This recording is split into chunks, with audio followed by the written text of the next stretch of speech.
What's up, risk managers? My name is Nasdaq Anonymous, and I'm addicted to the NQ. And boy, is she one hell of a drug. And welcome to tonight's NA meeting, where we'll discuss the economic data for the week, analyze today's session, and from that, build a winning game plan for tomorrow's price action. And if you haven't done so already, you can show your support by subscribing to the channel. And with that said, let's jump into the charts now. This is tomorrow's data, and be mindful that all times are in Central Time, and we have no news scheduled for the Thanksgiving holiday.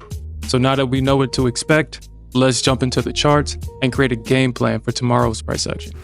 This is the block of price action that we traded during today's stream, and today was definitely a trend day. And as I analyze the charts, I see about 3 clues that's going to be essential for helping us find the best trades going into tomorrow's stream. So let's jump into it. During the overnight session, the Nasdaq opened slightly bearish and traded 344 points to the downside into a previous area of support.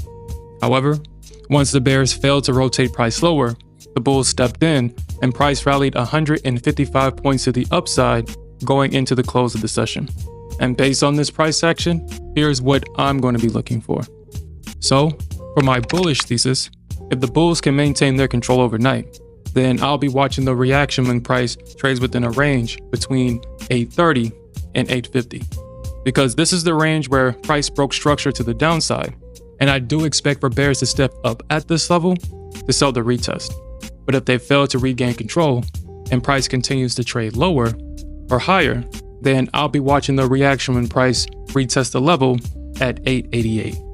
However, for my bearish thesis, if the bears can regain control overnight and price begins to trade lower, then I'll be watching the reaction when price trades back within a range between 780 and 760.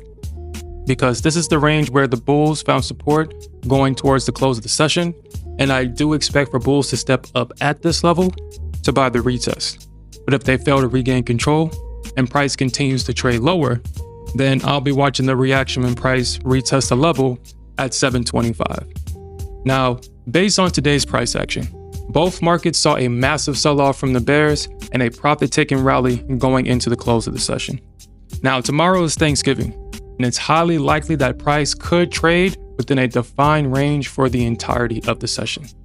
But the price action overnight will definitely be essential for our bias going into tomorrow's stream. Now, if you're enjoying the content and appreciate the value that me and my trading partner provides to the trading community, make sure you're subscribed to the channel and hit that notification bell so you don't miss the release of our next NA meeting and live streams. And with that said, let's jump into an ES chart. This is an ES chart, and this is the block of price action that we traded during today's stream. And during the overnight session, the E-mini S&P opened slightly bearish and traded 47 points to the downside into a previous area of resistance. However, once the bears failed to rotate price lower, the bulls stepped in and price rallied 18 points to the upside going into the close of the session. And based on this price action, this is what I'm going to be looking for. So, just like the NQ, the ES opened with a strong bearish move to the downside. And once the bulls found support, we saw a profit-taking rally going into the close. So, for my bullish thesis, if the bulls can maintain their control overnight, then I'll be watching the reaction when price trades within a range between 620 and 625. Because this is the range where price broke structure to the downside, and I do expect for passive sell orders to be resting in this area to sell the retest. But if the bears fail to regain control and price continues to trade higher, then I'll be watching the reaction when price retests the level at 630. However, for my bearish thesis, if the bears can regain control overnight and price begins to trade lower, then I'll be watching the reaction when price retests the level at 608. Because this is the level where the bulls found support going into the close of the session, and I do expect for passive buy orders to be resting at this level by the retest. But if they fail to regain control and price continues to trade lower, then I'll be watching the reaction when price trades within a range between 6,000 and 595. Now, for those that found themselves on the wrong side of the market today, I know personally how discouraging that can make you feel. But remember, every trader has faced this same challenge. But what separates profitable traders is their ability to use these moments to refine their strategies and keep moving forward. But I'll be monitoring both markets overnight to identify the best trades as we go into tomorrow's stream. And in summary, both markets started off the session with an aggressive move to the downside. Both markets saw aggressive selling pressure from the bears for the majority of the session.